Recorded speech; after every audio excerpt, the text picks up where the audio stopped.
Hi, everyone. Melody from Learning in Progress here.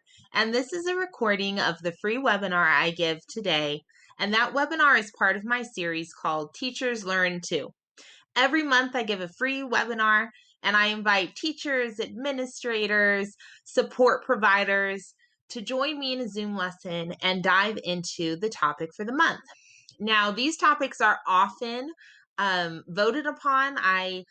I go ahead and share out that vote with my social media followers. So make sure you follow me if you haven't done that yet, as well as the attendees of the last month's Zoom meeting. So the winner for this month was virtual class parties.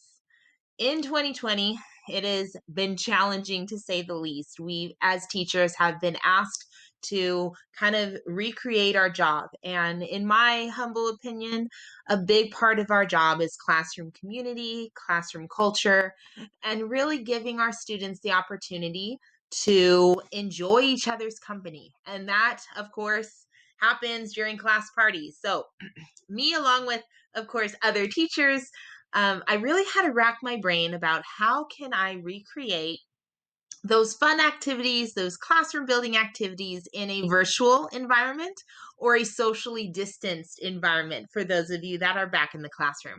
And this webinar really targeted that.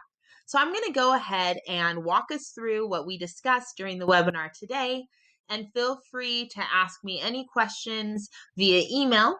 I will share my email address at the end of our presentation today. So, how to run virtual class parties for Halloween and Fun Fridays.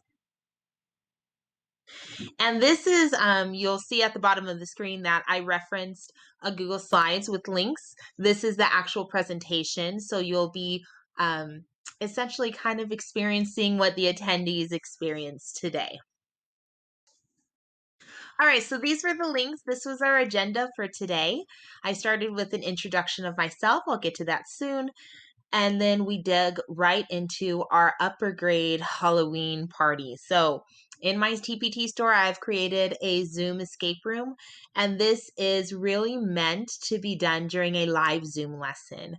I use the breakout room features. It's a great opportunity for students to practice critical thinking skills, collaboration, and then, of course, teamwork.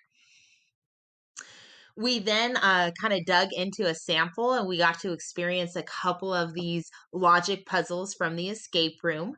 And I did, of course, raffle off a free Halloween resource to one of our lucky attendees. And I'll be posting that winner tomorrow. Afterwards, I know we have some primary teachers out there, quite a few of my blog followers and social media followers, part of the Learning in Progress community. Quite a few of you are primary grade teachers. I'm right with you. I was there just a couple years ago myself. So this Nearpod lesson is filled with Halloween activities and games that are really meant for a primary grade digital classroom. So I'll go ahead and go over that as well. All right, a little bit about myself. Those of you that are new to the Learning in Progress community, my name, of course, is Melody Rodriguez, and I was a classroom teacher and still am a classroom teacher, I should say. I have taught, every grade, primary, upper grade. I've also been an intervention specialist. I'm also the creator of Learning in Progress. I have a TPT store, which I'll show you at the end of the presentation, and then also my blog. I've been an intervention lead teacher. I'm currently still our intervention lead teacher, an ed tech mentor. I'm currently still our ed tech mentor. And then I've been fortunate enough to present at various regional and national conferences. I most often present about differentiation in the classroom, but I've also presented on some reading intervention lessons. So I'm going to start. I'm going to move myself over a little since I'm blocking the title there. And I'm going to start by sharing some ideas for a virtual class party. Now, whenever we go from in-person to virtual, I always stop and think, what are the key engagement strategies that I use every day in my classroom, pre-pandemic, of course?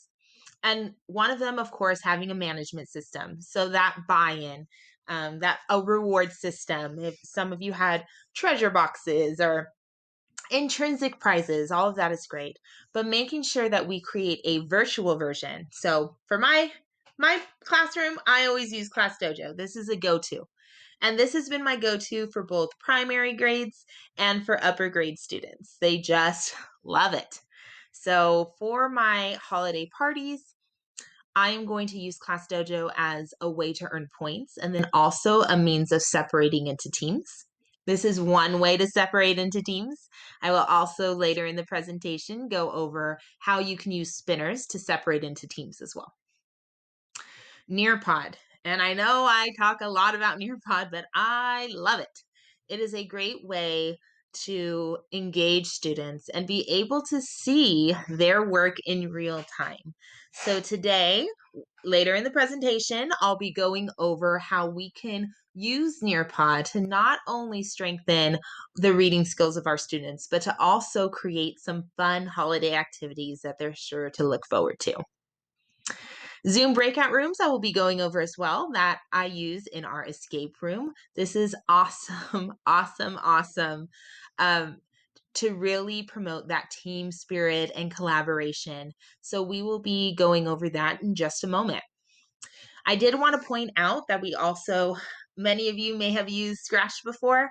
This is a great opportunity to use, especially in asynchronous lessons. So when I plan a virtual class party, I really like to think of both synchronous activities and asynchronous. So, for example, when I do the upper grade escape room, we're going to meet together, separate into teams, play that escape room, and then my early finishers are going to be excused to do some coding activities on Scratch. It's a great way for them to still have fun, but kind of have that wind down time after a really exciting live lesson. Now, before we get into our actual logic puzzles for the escape room, I want to point out that teacher tips are included in the product itself. So you can see here, this is exactly what I went over in the webinar today.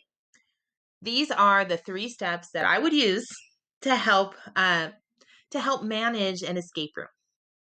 So I got to be honest, I love escape rooms, like in real life, like whenever I get a free moment, again, pre-pandemic, I really enjoy logic puzzles, working in a team. And I like the idea of doing so in my classroom in a virtual learning environment. And I know there are so many escape rooms that you can get, which is kind of fun to look for. But what I really wanted was something that was easy to manage. Something that was no prep, easy to manage. And I found that a lot of the learning in progress community was looking for something like that. So that was how this resource was born. So first, what I would do is share the student Google Slides. Now, I strongly encourage leadership positions in my class and opportunities for them to practice those skills. So I would make sure that whenever we do group activities, they each have a job. One of those jobs is team leader, and that is the student that in the breakout room will be able to share their screen, and they are in charge of inputting the answers into their Google Slide escape room. I do want to point out that I do include a student worksheet, and it is on slide 8, but it is totally up to you whether you want your students to have it. So you might, for me, what I'm going to do is I'm actually going to use this as not an intervention tool, but a way to help groups who really need it. But I want to see how they do on their own first. And that whole idea of a productive struggle is really put to the test in an activity like this. I want to see if they can come up with a way of solving the logic puzzle by taking notes and working together. If I have a group that really needs some direction, I will then share this with them. Next, once you start the Zoom meeting, you're going to place each group in its own breakout room. This is where they are going to collaborate. Again, the team leader already has it shared. Now they're talking and trying to solve it. When they are ready to move on, The communicator in the group is going to click the option Ask for Help, which then tells me I need to go into their breakout room and check to see if they got the right answer. Now, from here, there's a couple ways that you can do it. You can either just tell them that's correct, you may move on to the next room, or you can give them a magnifying glass. And I explained in the resource how to use this. It's kind of fun. But hidden on the screen, spoiler alert, is in the upper right-hand corner, but don't tell students that. Hidden on the screen somewhere is the answer. So what you're going to do is copy and paste this magnifying glass, push it back one step when you go to change the order, and then when they move the magnifying glass, the answer will suddenly appear and they can check their work. At that point, I would tell them, click on the letter T in the title, and that is like an invisible link. So there's kind of some mystery to it. Again, you don't have to use that part. You can really just tell them to go to the next slide. That's fine too. But I think it's kind of fun to let them use the magnifying glass and for them to not know where the link is. And all of that information, of course, is outlined for you in the resource itself. One more note about these Zoom breakout sessions. If you want, you can actually then move the whole group into another breakout session. So it's almost like they're digitally entering the next room. Now, that is an extra step. I've done it both ways, and they're both very fun, but I wanted to throw that out there for you to kind of consider. And of course, the last thing I wrote here is I highly recommend a prize. Kids love prizes. So even if it's an intrinsic prize where it's kind of almost like just bragging rights that their group, solved the escape room the fastest, or if it's an award that even you hang up in your classroom. I've seen 5th and 6th grade students do anything. I mean anything to get that acknowledgement in the classroom. So even our older students will enjoy that. So again, to sum it up, 1, have jobs and make sure your team leader is in charge of sharing the slide. 2, you're going to place each group in a breakout room. They will ask for help when they're ready for you to check their answer. And then 3, start thinking about the prize that you want your students to work for. Now, in addition, you can also use this resource asynchronously. So if you want to share it, just kind of a fun assignment for your kids to do when they're not on camera with you, they can absolutely do that. Similarly, you can also provide that magnifying glass so they can check their work and they'll know if they're ready to move on to the next room.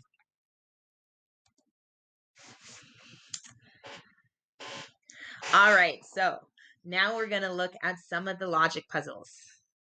Can you escape the haunted house? So in our webinar today, it was really fun for us to work together. A lot of our teachers, it was the first time meeting each other, so it was a great kind of bonding experience for us too. I put them each into groups of 4, and then they each chose a role, a team leader, a communicator, note taker. I recommend when you do this with your students to have no more than 5 in each group. I think once we get to 6 or 7, it's a little bit difficult for us to really stay focused. So I would recommend 4 or 5 per team. And here are those jobs. So you can see here that I have 2 note takers, a timekeeper, a communicator, and a team leader. And these are the actual slides that I would share with my students. So we would definitely have an introductory part of the lesson before I separate them into teams. And again, some helpful hints. This really walks our students through how to do an escape room and how to use our collaboration skills to successfully beat these challenges. I also, if your students have never done logic puzzles or never done an escape room, I highly recommend you go over the idea of a productive struggle. Okay, I think it's very beneficial for students to understand that there's so much benefit for us to not have the answer right away. These are not puzzles that should come easily. They should really require us to stop, think, communicate with each other, and work together as a group. So really emphasizing those type of skills and how we can respectfully disagree with someone or add on to someone else's idea. I think these are important skills, especially if you're working with maybe younger students who don't have a lot of experience doing that. Really make sure to take the time. It'll end up helping in the end. All right, so this is our first puzzle. And so this escape room is a haunted house escape room. So the idea is that they are actually going from room to room in this haunted house. So they're all, each room has a different title that would be associated with the house. So this is the guard station. And it says, you approach the house and see a guard. He solemnly says, password. He is standing by this sign. And so they have to work together. They have to come up with what the mystery word is, type it in the box, and then when they ask for help, and this is important, when they ask for help, they need to explain how they got their answer. So at that point, it'll be your choice. You can either give them the okay and tell them, click on the U, and you'll be taken to the next room. Or you can provide them with the small magnifying glass, which of course is provided in the resource, and they can look all over their screen until they find the word, and then they know if they're correct or not. And at that point, I would tell them, click on the U, you are clear to enter the next room. So this is actually the final puzzle, and this is the most challenging. So I find these type of puzzles really exciting. I have also found that by the time the kids have worked their way up to this, they have mastered collaboration. They know what it takes to struggle together and to succeed together. So they are definitely ready for this type of challenge. I specifically structure the escape rooms to get a little more challenging each time so that by the time they get here, they're ready and they're ready to work together to solve it. So this is the secret lab, and this is the slide before. It wasn't in our example here, but in the actual resource. The slide before was a basement slide, and in that slide, they found a way to escape, but they couldn't reach it. So in that particular puzzle, they had to come up with a way. Again, it was a word puzzle, so there was a bit of a word association game in there. But they had to discover a way that they could reach that escape. Here, they're going to use that knowledge, and they are going to figure out which potion will help them reach that escape. So it says, you see 4 potions, red, orange, purple, and blue. On the table, there is a note that says each potion does something different. 3 of them must be consumed in a different way. All at once, only half at a time, and then also taken slowly. The 4th one is poisonous, so be careful. Now, this is the puzzle where you also have a student worksheet. So you can either, before you start, let all students have it. I highly recommend this if you are working with younger students. 3rd grade, maybe even 4th grade, you may want to give everyone that note-taking worksheet. Or you can use it only if students need help. Like I mentioned earlier, for me, it's going to be a way to help groups that need it. So I kind of want them to come up with a system before I give them the system. Now, what I also want to point out is there are some, and I gave these ideas in the resource, but I want to tell you as well, there are some other things that you can do to add on and make this even more intricate. So one thing that I like to do with my students, and we'll be doing this this year as well, one thing that I like to do with them is if they drink the poisonous potion, they then have 5 minutes, and you can shorten it if your students are maybe a little older. But I give them 5 minutes and I say, you have to figure out what color is the invincible potion, and you need to consume that since you drank the poisonous one. If they don't figure that part out in 5 minutes, then they lose points for the escape room. So I never kick them out of the escape room because by this point, trust me, they want to solve it. They really want to solve it. but I usually have some kind of deduction. It just adds to the whole urgency of the escape room. One last kind of food for thought about those escape rooms. I recommend you actually play some spooky music in the background. So I don't have commercial rights for music, so that's why it's not included in the resource, but you can definitely use some spooky sounds for just your classroom.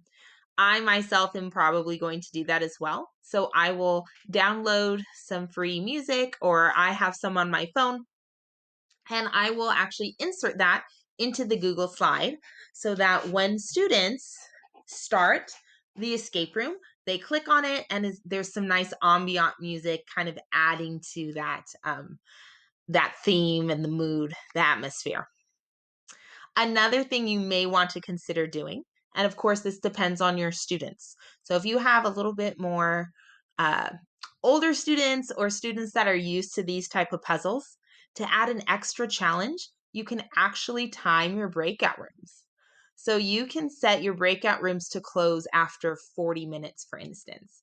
And so the students will know that they have a certain amount of time, just like an escape room in real life, right? They have a certain amount of time to solve the puzzles. This also helps with time management if if that's a concern as well. Another idea is that you can put time music. So maybe you set your breakout rooms to 40 minutes and then you make sure that music is also set to 40. It's another idea.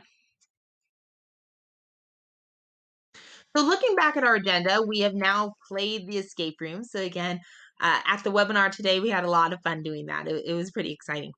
And now I want us to look at our primary activities. Don't worry, primary teachers, I haven't forgot about you. Escape rooms are awesome, and I would recommend warming your students up to that. But our younger students, because escape rooms are often so language based, they're very heavy on the language. I recommend using these Nearpod activities as a way to celebrate Halloween that's not quite as language based. All right, so now we're going to dig into this Nearpod lesson. And like I mentioned earlier, this is really targeting our primary students. And what I like about this in particular is it's actually also reading practice. So I use these for my classroom parties with my little ones, but you can absolutely do this during literacy centers as a way to build up to Halloween, which can be pretty exciting. So I want to point out that this can absolutely be done in order, like all the other Nearpod lessons that I've put in my store. However, I recommend for this one that you actually let the spinner decide. So in a moment, I'm going to show you a spinner that I've created, and those spinners will be available within the next week in my TPT store. But I'm going to spin the spinner, and I'm actually going to click this arrow at the bottom during my live Nearpod lesson with my students. And if the spinner lands on matching, I'm going to go to my first matching game. And I'm going to share it with them. Now, when I do that, the students are going to be able to match their pairs. Now, this, of course, looks a little bit different because it's my teacher screen, but each of these cards are separate. So this matching activity is really meant for my younger students, my kinderoos. They're going to match the beginning sound with the picture. Now, I want to point out that in this Nearpod lesson, every activity, there are multiple levels. So this one, for instance, it's got some words in it. So now they're practicing reading. And many of these words, for those of you that purchased my October Passages resource, many of these words are included in that resource. So the idea is that they've been working on these October passages. They've seen some of these words that are new words in those passages, and now they're practicing them. And then there is also one more level, and that puts those words into sentences. So the way I like to use this is when I'm doing this Nearpod lesson, for instance, this is part of my literacy center block, right? So if I'm working with my intervention kids and we spin matching, I'm going to pull up this matching game. And then I switch groups And when we land on matching for my benchmark kiddos and my above grade level kiddos, I'm going to give them that challenge problem by simply going to the third level and sharing that with them.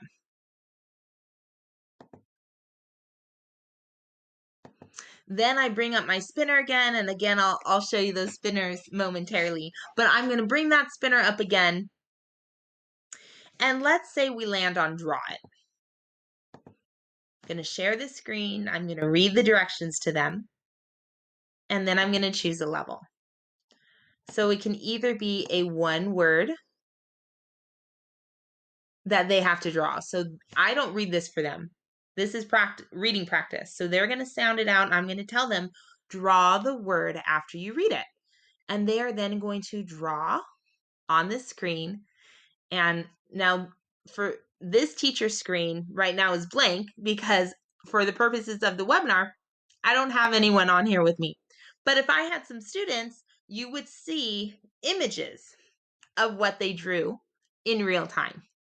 So you're able to see immediately as a teacher. I mean, yes, it's fun and the kids love it, but as a teacher, you're able to see if they were successful in reading that word and decoding that word. And then I also have a higher level where they're now reading a whole sentence. We've got some long vowel sounds in there. So again, this is great for literacy centers because depending on what group you're with, what leveled group, you can bring up the appropriate level for them. Now I also have spelling bee, and this is really just an opportunity. You say a word and they type it. They also get some typing practice, which we know is important. And readathon. So they're going to read a Halloween story to themselves, and then they need to make sure they're ready to answer a comprehension question. So here's an example passage. Now, I mentioned those October passages. So those of you that have already picked up your growing bundle or your September, October, or August, I also posted August, the passages, you've probably recognized this. So there are 3 sample passages from those products. And I have so many differentiated resources. So when I level my literacy resources, they are in 4 groups. Red for intervention students, orange for near grade level, green for at grade level, and then blue, those are the kids that need that extra challenge. They're above grade level. So the passages that are included in this particular resource are for the intervention kiddos. So we have the pumpkin patch and a question. We have candy corn, and this, of course, focuses on consonant digraphs and a question. And we have the red group passage for Halloween night and a question. Now, I want to point out, make sure you tell your students when they answer this question that if they click on the picture, they can see that passage so that they can look for their answer. And this, of course, we know is very important to teach students how to find explicit information in a text. And then later, when they get older, us upper grade teachers love it if they're comfortable looking back to find evidence. All right, so digital spinners. I love them. I like using digital spinners during my live Zoom lessons because it adds to the excitement. It's a way for our excitement to build. In this case, which activity are we going to play next? So I use it as a way for us to randomly select the digital activities on Nearpod. So what I recommend doing, and these are only a sample. These are the samples that we use for our webinar today. But please know if you do purchase the Spinners resource, there are going to be, it's not posted yet, but there will be between 12 and 15 spinners. So I'm going to make sure to include a variety so that you find one that will fit your needs. So this is one that ties into my Nearpod lesson and the activities that are there. So I recommend you're going to go to present. And again, I would share this screen just like I'm doing now with you. Share the screen with your students. I'm going to click here. and be redirected to the site that houses the spinner. You'll know you're there because it's already starting to spin. So I'm going to go ahead and click it. And we are going to play the readathon. Now you have the option to remove it. I'm going to keep it for now, but this is a great option if, let's say, you've already played readathon twice and you know you have one more passage left. That third time, you can go ahead and remove it. That way, the next time you spin, you won't be asked to play the same game again. But for now, I'm just going to close it. I would then go to Nearpod. I would go to readathon, go over those rules with my students, and then choose the passage that we're on. So in this case, it's our first passage for the day. So I'm going to share that with my students. I'll give them a minute or so to read, maybe even read it 2 or 3 times. I usually let them read it at least twice. And then I have them answer the question. So here we are back looking over our agenda, and you can see that we have gone over both an upper grade resource, a Zoom escape room, great way to celebrate Halloween, and then also those Nearpod resources, which are, of course, a fun way to have a primary grade Halloween party, but it's also great for literacy centers. Trust me, the students love it. It's a great way to practice our reading and then also celebrate our holiday. All right, so before we end our recording today, I want to go ahead and just show you my TPT store and point out a few resources that went along with this webinar. So again, my TPT store is Learning in Progress. I specialize in differentiation, so I have plenty of differentiated resources. And you can see that I've posted, for your convenience, I went ahead and posted our Halloween resources at the top of the page as the featured items.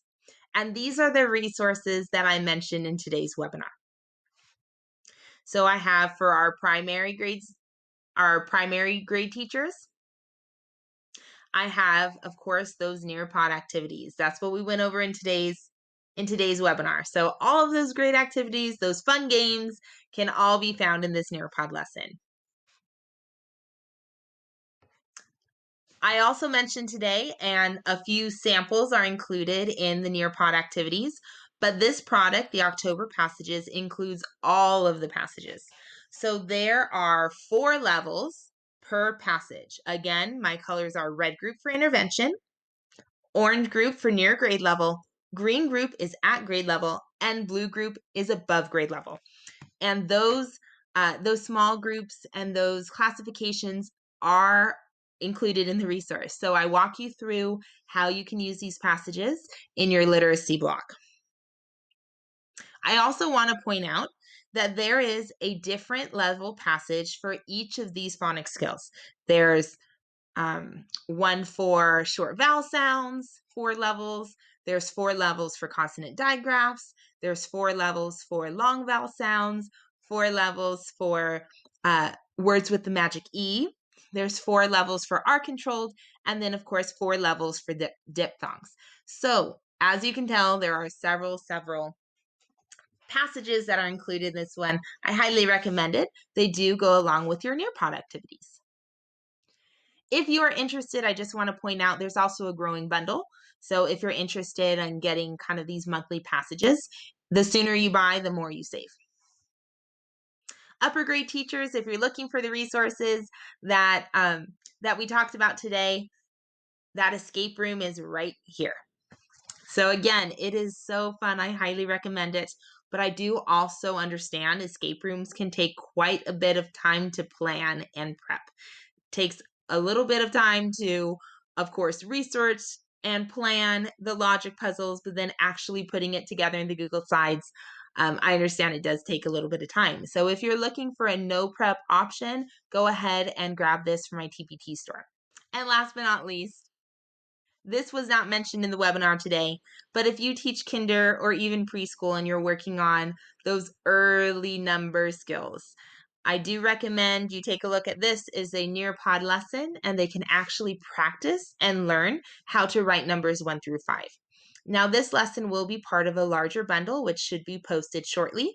In the end, the bundle will include writing numbers 1 through 20. So it'll be 4 different lessons included in that bundle.